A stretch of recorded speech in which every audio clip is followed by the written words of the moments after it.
पहलगाम आतंकी हमले के बाद भारत सरकार की ओर से पाकिस्तान के खिलाफ कई कड़े रुख उठाए गए हैं, जिसमें से एक है वीजा पर आए पाकिस्तानी नागरिकों को भारत छोड़ने का आदेश। ऐसे में अटारी बॉर्डर से कई ऐसी तस्वीरें सामने आई जिसे देखकर आपको भी थोड़ा अजीब लगेगा।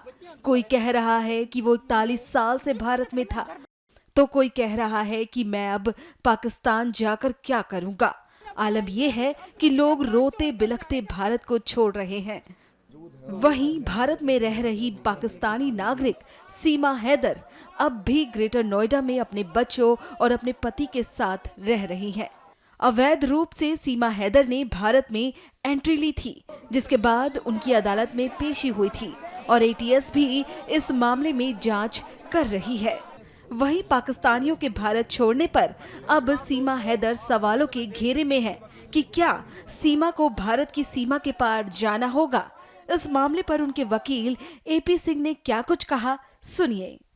माननीय न्यायालय के आदेश पर सीमा सचिन मीना के घर, अपने पति के घर ससुराल में रह रही है, जो कि भारत में जन्म लिया, भारत का रहने वाला भारतीय है। देश के महामहिम राष्ट्रपति जी के यहाँ उसकी याचिका लंबित है। सारे ओरिजिनल डॉक्यूमेंट जो पाकिस्तान से लाई थी सब सीमा के एटीएस के पास हैं, जांच कर रही है। सीमा अपने ससुराल और अस्पताल के अलावा आज तक कहीं नहीं गई। पिछले दिनों जब से ये पहलगाम घटना हुई, उससे भी एक दिन पहले उसके तीसरी नंबर की बेटी को वायरल फीवर की वजह से डेंगू हुआ। डेंगू में प्लेटलेट्स बहुत डाउन हुए। अभी भी वो बेटी के लिए दोनों पति पत्नी परिवार के साथ हॉस्पिटल में है, इलाज चल रहा है लगातार।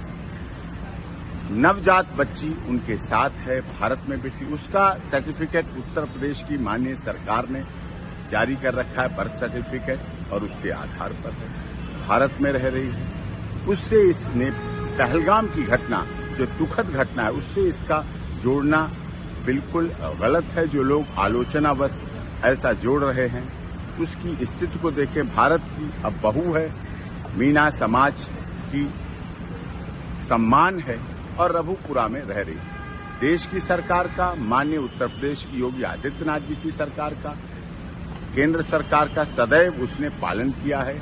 एटीएस की तमाम जांच में सदैव भाग लिया है। पूरी जांच प्रक्रिया चल रही है, चली है। उसमें कहीं कोई उसको गलत और उस तरह से कुछ भी अब तक कोई कुछ नहीं मिले हैं। इसलिए उसके साथ उस घटना से न जोड़कर उसके साथ सिंपैथेटिक जीने दो, हमदर्दी, मानवतावादी, मानवाधिकारों की रक्षा करने की बात होनी चाहिए। नमस्कार दोस्तों, आप इस समय देख सकते हैं कि वकील एपी सिंह इस समय पहुंचे हैं रघुपुरा, और ये जो नई बच्ची जो